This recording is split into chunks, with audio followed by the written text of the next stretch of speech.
Osaka Castle 1598. The annual tournament before the emperor. Ryota, age 22, the pride of his dojo, undefeated in 17 consecutive duels, stepped into the arena before 3,000 spectators. His opponent, a nobody, a ronin from the mountains with no formal training, no reputation, no credentials. The duel lasted 8 seconds. Ryota froze. His mind went blank. His body refused to move, and the ronin's wooden sword struck him across the face, once, twice, 3 times before he even raised his weapon. The crowd fell silent. Then came the laughter, then the whispers, then the shame that would follow him for 3 years. Miyamoto Musashi wrote, "You can only fight the way you practice, but here's what nobody tells you. You can also only live the way you practice. And when you stop practicing, when you lose your discipline, your purpose, your identity, you don't just fail at your craft, you fail at being yourself." This is the story of a warrior who lost everything, not to injury, not to superior opponents, but to something far more devastating. He lost himself. And the journey back from that darkness? That's the real warrior path nobody talks about. The question isn't whether you'll fall, it's whether you'll find your way back when you do. Chapter 1. The Awakening. The day everything broke. 3 days after the duel, Ryota sat alone in his family's estate, staring at the sword he could no longer bear to touch. 22 years of training, 17 consecutive victories, his master's praise, his father's pride, his village's hope, all destroyed in 8 seconds. The physical bruises on his face would heal in days. The wound to his spirit? That was something else entirely. He replayed the moment endlessly, the ronin approaching, the crowd watching, the signal to begin, and then nothing. Not fear exactly, not even conscious thought, just emptiness, a void where his training should have been. His body frozen, his mind blank, and in that emptiness, he discovered something terrifying. He didn't know who he was anymore. For his entire life, Ryota had been the warrior, the disciplined one, the dedicated one, the one who would bring honor to his family name. Training at dawn, practicing forms until sunset, meditating through the night, never drinking, never indulging, never straying from the path. His identity was his discipline, his purpose was his practice, his self-worth was his skill. And in 8 seconds, all of it revealed itself as a lie, or worse, as something so fragile that one moment of pressure could shatter it completely. Week 1. The unraveling. He tried to return to training. His hands shook, holding the sword. His master, Takeda Sensei, watched with concern. "Ryota, you're gripping too tightly." "I know," but he couldn't stop. Every movement felt wrong, mechanical, dead. "Perhaps you need rest." "I don't need rest. I need..." But he didn't know what he needed. How do you fix something when you don't know what's broken? His fellow students trained around him. Some showed pity, others whispered. The youngest students, the ones who had looked up to him just weeks ago, now avoided eye contact. After an hour, Takeda approached. "Go home, Ryota. Come back when you're ready." "I'm ready." "No, you're here, but you're not present." The words hit harder than any sword strike. That night, he didn't meditate. For the first time in 8 years, he skipped his evening practice. It felt like relief, like removing armor he'd been wearing too long. Month 2. The descent. He stopped going to the dojo entirely. At first, he told himself it was temporary. Just a few days to clear his mind. But days became weeks. He began drinking. Not heavily at first, just enough to quiet the voice in his head that screamed failure, coward, fraud. His father confronted him. "You shame our family." "I already did that. What's a little more?" "You dishonor your training." "My training betrayed me." The words erupted before Ryota could stop them. "I trained my entire life, and when it mattered, I froze. My discipline meant nothing. My practice was worthless. I was living a lie." His father slapped him. "Then rebuild." "I can't." "You mean you won't?" "I mean I don't know who I am anymore. The warrior I thought I was, he never existed. So who am I supposed to rebuild?" His father left without answering. Because he didn't have an answer. Month 4. The darkness. Ryota descended fully. He spent his days sleeping, his nights drinking, his family's money earned through generations of honorable service wasted on sake and gambling. The disciplined warrior who once woke before dawn now couldn't rise before noon. The one who ate simple meals now gorged on excess. The one who lived by Bushido now spat on every principle he'd once held sacred. And the worst part? He felt nothing. No guilt, no shame, just emptiness. One night, drunk and stumbling through Osaka's streets, he encountered a group of samurai from his old dojo, Ryota. One of them, Kenji, a former training partner, looked shocked. "Is that you?" Ryota was unshaven, unwashed, unrecognizable. "What happened to you?" "I found out who I really am," his words slurred. Not the warrior everyone thought, just nothing. Kenji's expression shifted from shock to pity. That pity hurt worse than any insult could have. "Come back to the dojo, Master Takeda." "Can't fix me." "Nobody can, because there's nothing left to fix." He stumbled away into the darkness, leaving Kenji watching in silence. Month 6, rock bottom. A monk found him collapsed in an alley, barely conscious, having not eaten in 3 days. The monk, old, eyes sharp despite his age, looked down at Ryota without judgment. "You're dying." "Good. Not of hunger, of absence. You've removed yourself from existence while still breathing. You don't understand." "I understand perfectly. You lost a duel, and because you couldn't face that loss, you decided to lose everything else as well." The words should have angered Ryota. Instead, they pierced through his numbness like a blade through silk. "Who are you?" "Someone who walked the same path you're walking. Except I reached the end." "And what's at the end?" "Death or rebirth. Your choice. But you must choose soon. The path you're on only goes one direction." The monk stood. "If you want to find the other path, the one that leads back, come to Koyasan Temple, 3rd bell after dawn." "Why would I come?" "Because despite everything, some part of you still wants to live. Not just breathe, live. That part will bring you." The monk left. Ryota lay in the alley 3 more hours, staring at the sky, feeling nothing. Then slowly something stirred. Not hope, not determination, just curiosity. What if there is a way back? Chapter 2. The Principle. Saisei Rebirth through Death. Koyasan Temple. 3 days later. Ryota arrived unwashed, hungover, half convinced this was pointless.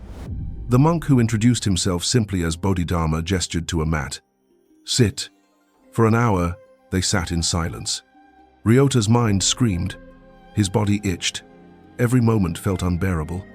Finally, "Why am I here?" "Because you've lost yourself. And you think that's the problem." "It is the problem."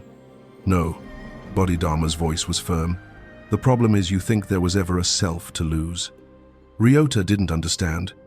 "Tell me, who were you before the duel?" "A warrior. Disciplined.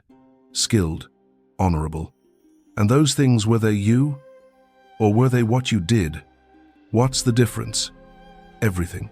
Bodhidharma stood, walked to a small altar.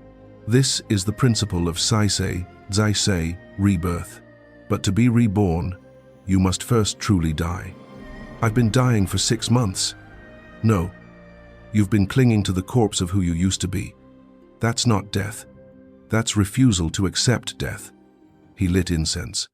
The smoke curled upward, shapeless, free.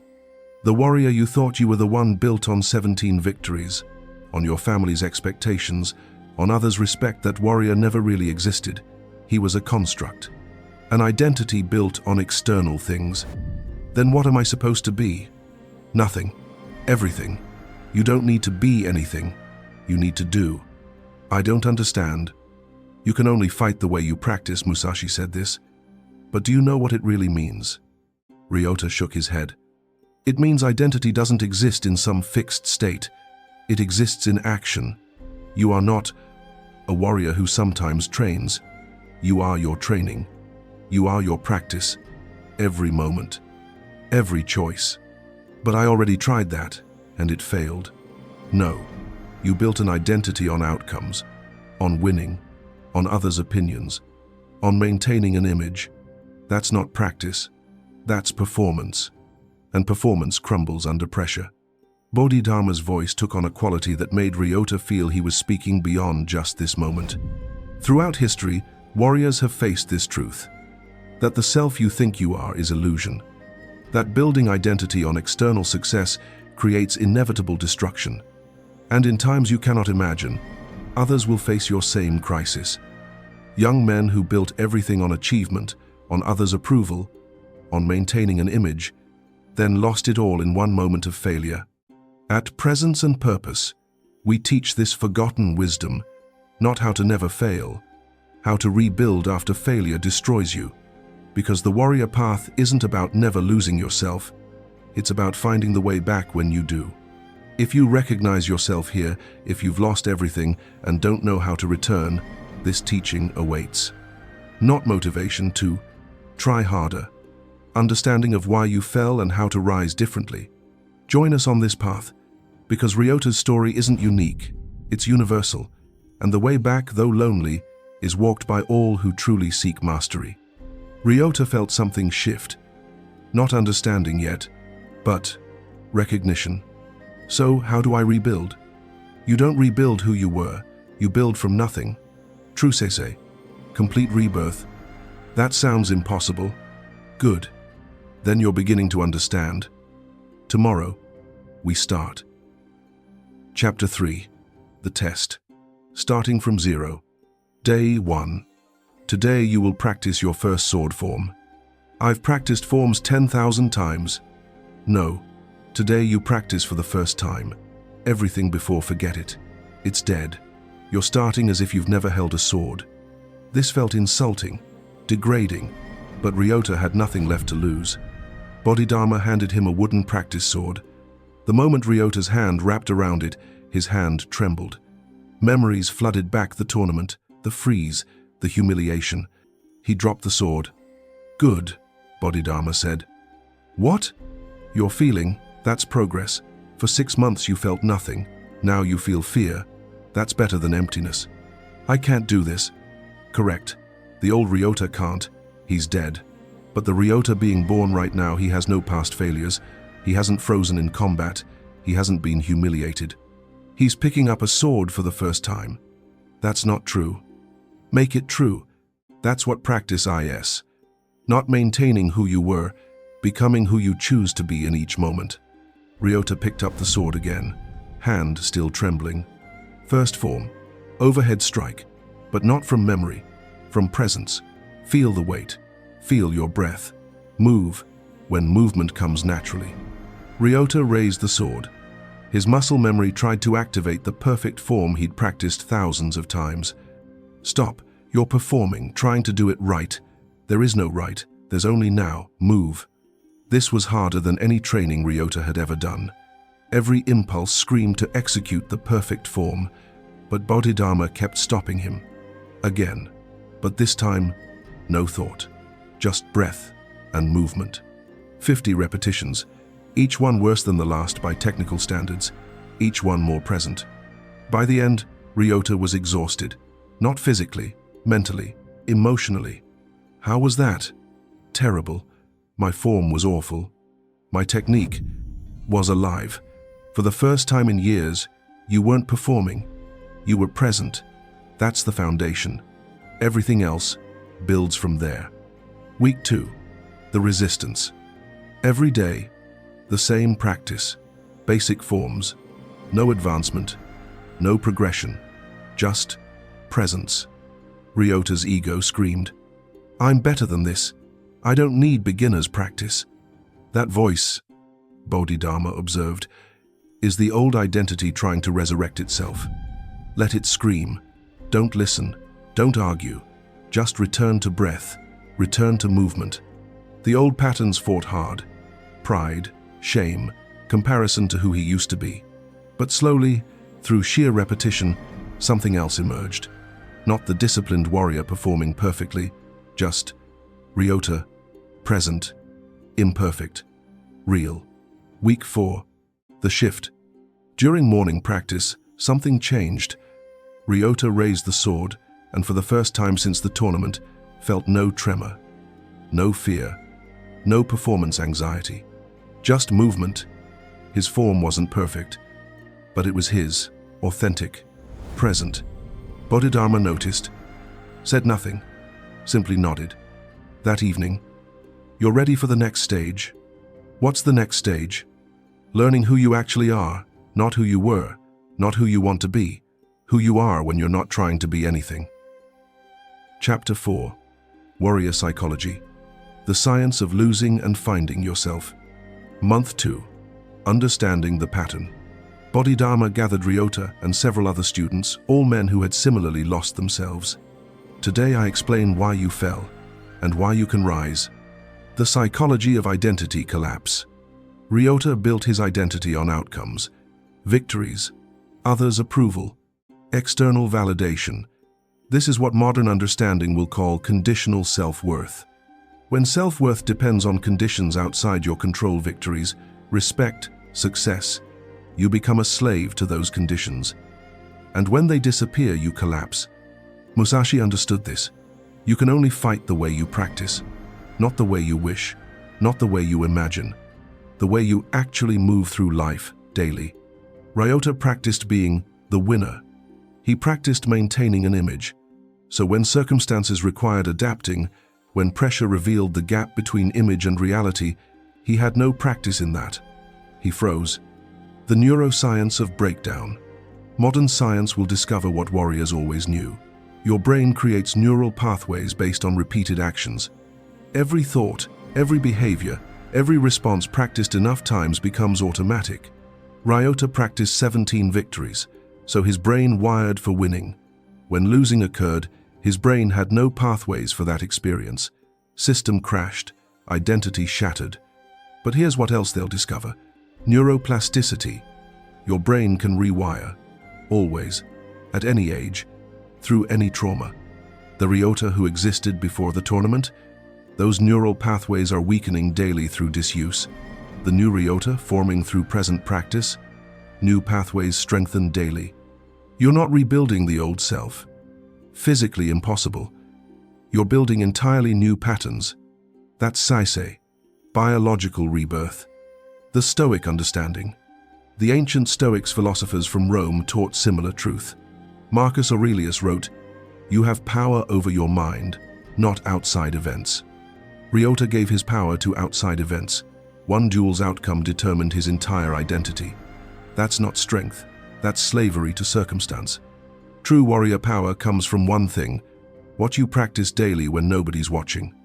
Not your victories, not your reputation, your actual daily practice. That's who you are. Musashi's complete teaching. Musashi's full wisdom. You can only fight the way you practice. But he also wrote, asterisk, do not let your mind stop with the striking of your opponent's sword. Asterisk, meaning, don't attach identity to single moments. Don't let one victory define you. Don't let one defeat destroy you. Flow like water through all circumstances. The warrior who needs to win is weak. The warrior who can lose and continue unstoppable. Ryota absorbed this, finally understanding the depth of what he'd been learning. Chapter 5. The First Transformation.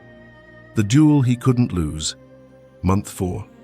A traveler arrived at the temple, a samurai seeking challenges. Bodhidharma approached Ryota. He's issued a challenge. I'm offering you the opportunity to accept.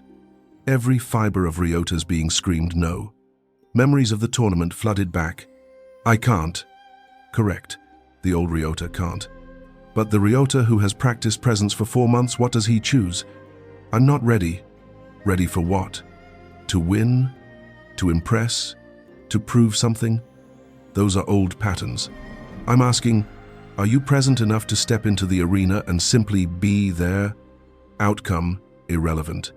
Something in the question shifted Ryota's perspective.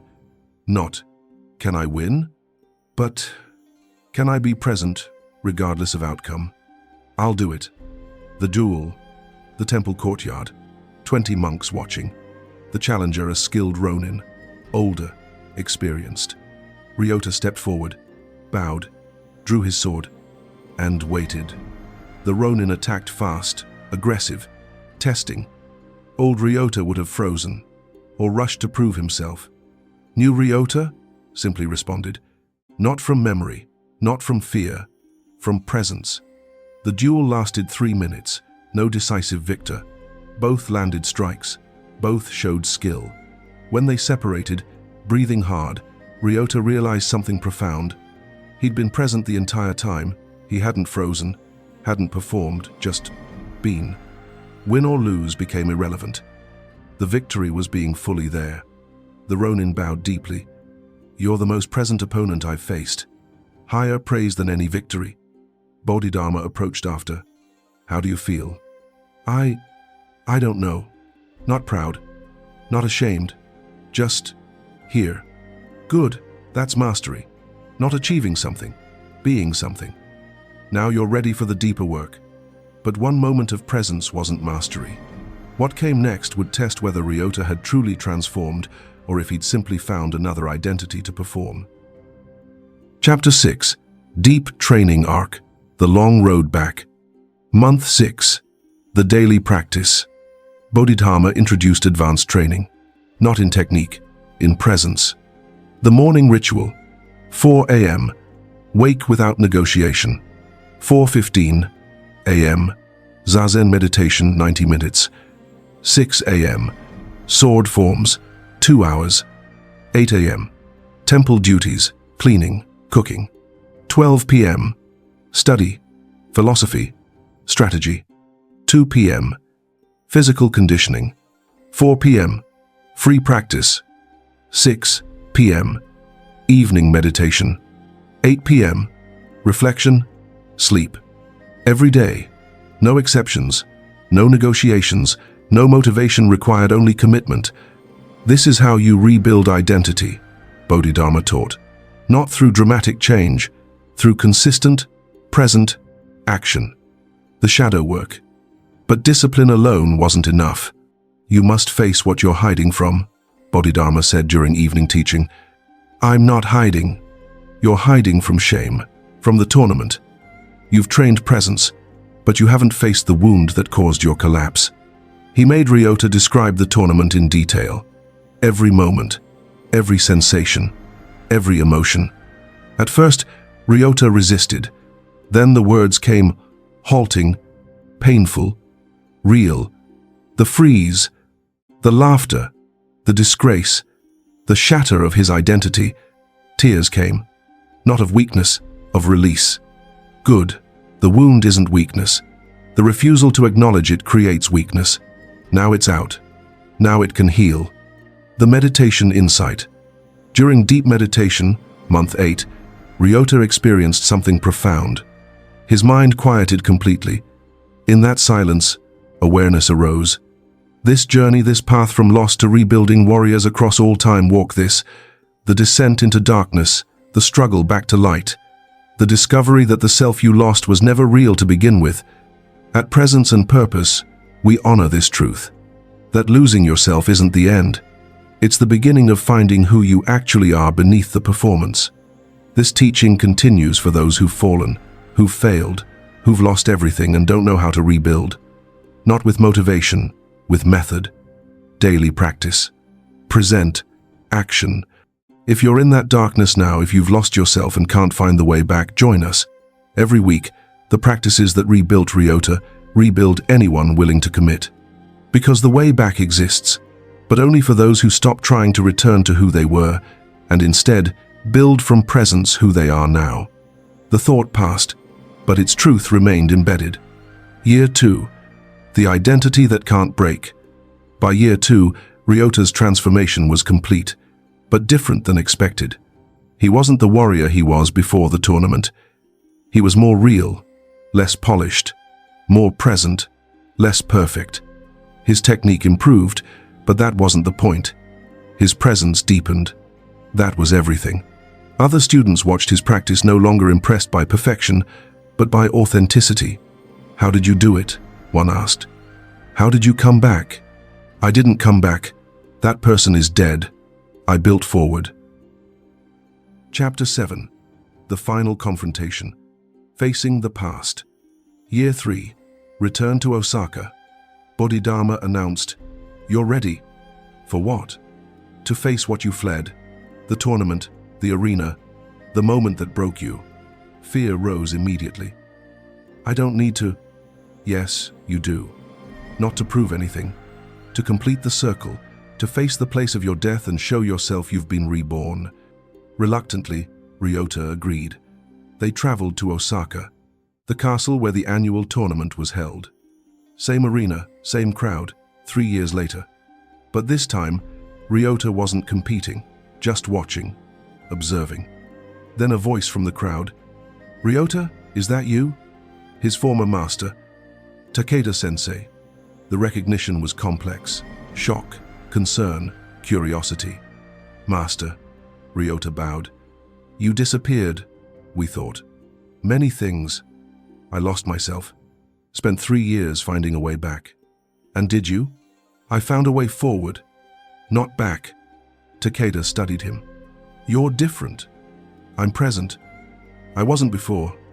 "Will you compete?" Every instinct screamed, "No." The old fear rose. What if I freeze again?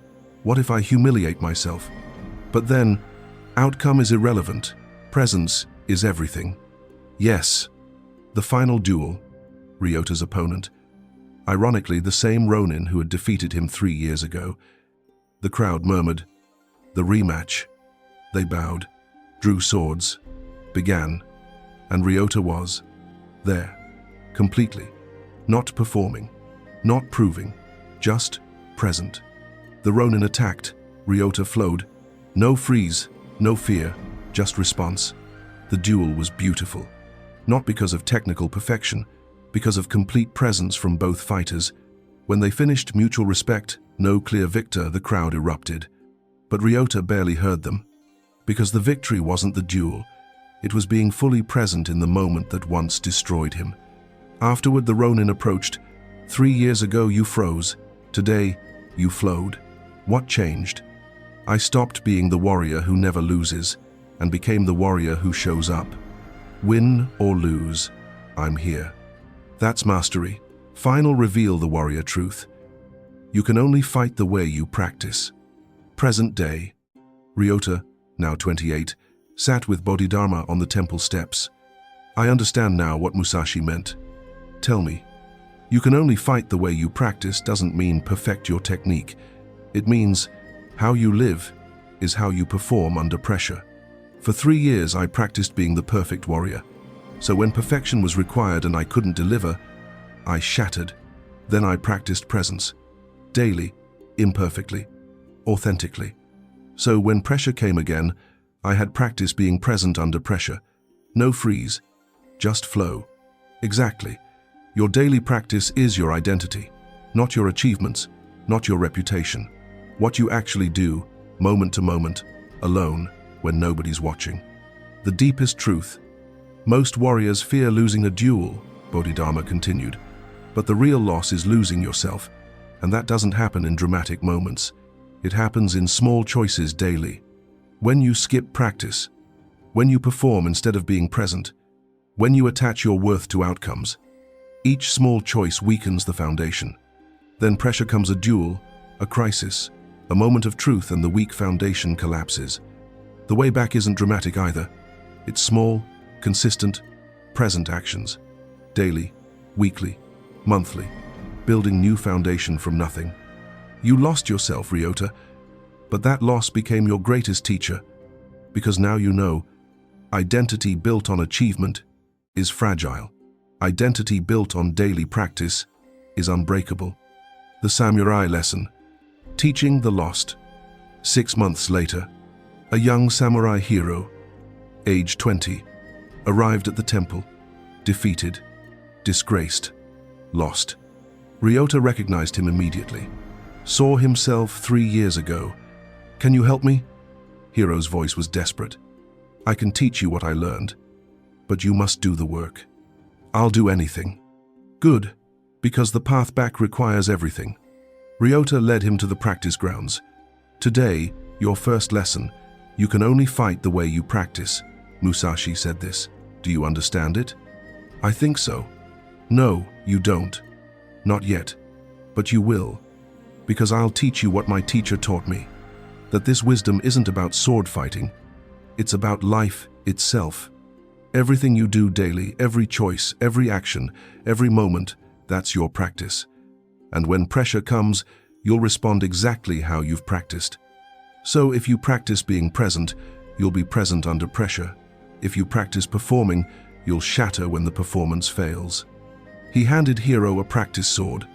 This teaching continues here, at presence and purpose, for those who've lost themselves and seek the way back, not to who they were, to who they can become through daily, present practice. Every week, we rebuild, not with motivation, with method, not with perfection, with presence, not trying to impress, just showing up. If you're ready, if you recognize yourself in this story, walk with us. Subscribe to this path, because the journey from lost to found is the warrior path everyone eventually walks. The question isn't if you'll lose yourself, it's whether you'll commit to finding the way back. Hiro bowed deeply. Where do I start? First, sword form, but not from memory, from presence, and we'll practice every day until presence becomes who you are, not what you do. He demonstrated. Hiro followed, imperfectly, authentically, present, and the circle continued. Student became teacher, lost became found, death became rebirth. You can only fight the way you practice, so practice being present, practice being real, practice showing up. That's the way back. That's the warrior path.